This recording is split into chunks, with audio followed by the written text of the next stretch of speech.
Gotita de esperanza en medio de las tormentas. Reflexión diaria de Monseñor Marco Antonio Merchán Ladino, obispo de la diócesis de Vélez, para alimentar nuestro espíritu y animar nuestra confianza en Dios nuestro Señor.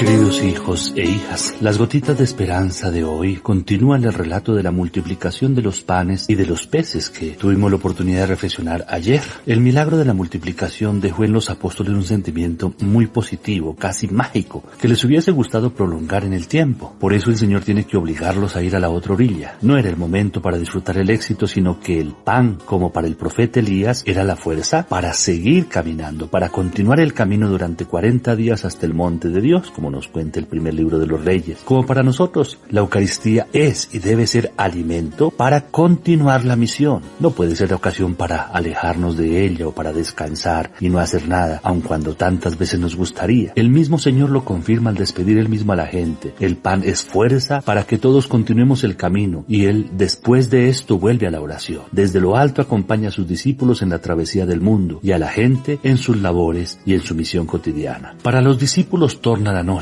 La barca está lejos de la costa, tanto de salida como de llegada, y el viento y el agua la sacuden. El agua y el viento contrarios son signo de la muerte, que siempre busca todas las formas para detener, hundir, ahogar, sacudir y extinguir la misión. Pero desde el punto de vista positivo se comparan las tribulaciones con el crisol que purifica y hace salir lo mejor de nuestra fe. Sucedió entonces que a la madrugada, momento en el que la oscuridad es más profunda, pero que es al tiempo el momento que antecede a la aurora del nuevo día, será la hora de la resurrección, la hora de nuestra salvación, la hora en la que el Señor camina sobre el abismo tempestuoso de la muerte vencida, y camina sobre ella pues la muerte ya no tiene poder sobre él. Pero la reacción de los discípulos es de miedo, de gritos, pensando que era un fantasma. Es que cuando uno es víctima del miedo, como seguramente nos ha pasado, se confunden las propias fantasías con la realidad y la realidad con las fantasías. Ellos ven a Jesús como un muerto y no se dan cuenta que es el vencedor de la muerte y el que vive y reina glorioso por los siglos. Es también esta la tentación de nosotros como cristianos, ver a Jesús siempre muerto, quedarnos en el recuerdo de un evento pasado hace 2000 años, que no tiene ninguna repercusión en el presente que vivimos, y por eso ante las acechanzas del mundo no nos queda otra cosa que el miedo y los gritos propios de quien se hace víctima, y no el protagonismo de quien tiene el Espíritu de Cristo resucitado, que lucha, que trabaja, que se compromete con la construcción del reino de Dios. Pero ante la angustia, el miedo y los gritos siempre está presente aquel que, venciendo la muerte, vence la fuente de nuestros temores, y por eso alienta y fortalece diciéndoles: ánimo, soy yo, no teman. Si el miedo es falta de fe, la fe es atreverse a creer, atreverse hasta lo que parece imposible para el hombre, no para Dios. El que camina sobre el agua no es un fantasma, es Dios. Esto anima a Pedro a pedir, si bien todavía con dudas, que también él camine sobre las aguas. La prueba de que Jesús es el Salvador es que yo sea salvado. La respuesta del Señor es un simple ven. Es la vocación de todo ser humano, ven y sígueme,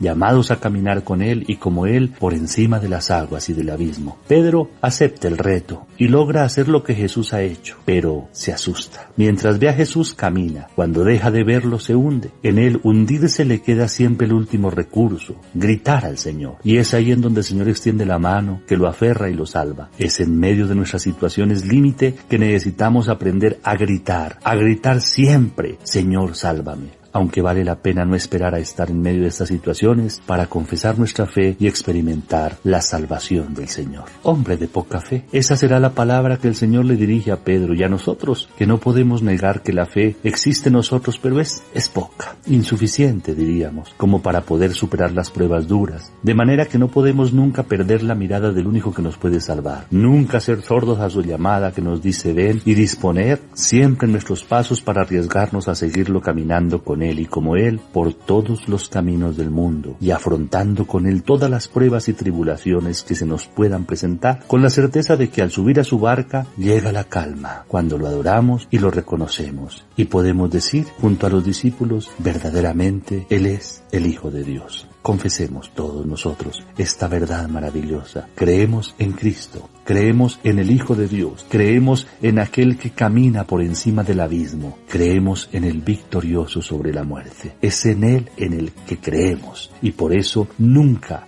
podemos sentir miedo, pues siempre sabemos que Él nos tomará de la mano y nos sacará de cualquier situación. El Señor esté con ustedes. La bendición de Dios Todopoderoso, Padre, Hijo y Espíritu Santo, descienda sobre ustedes y los acompañe siempre. Amén.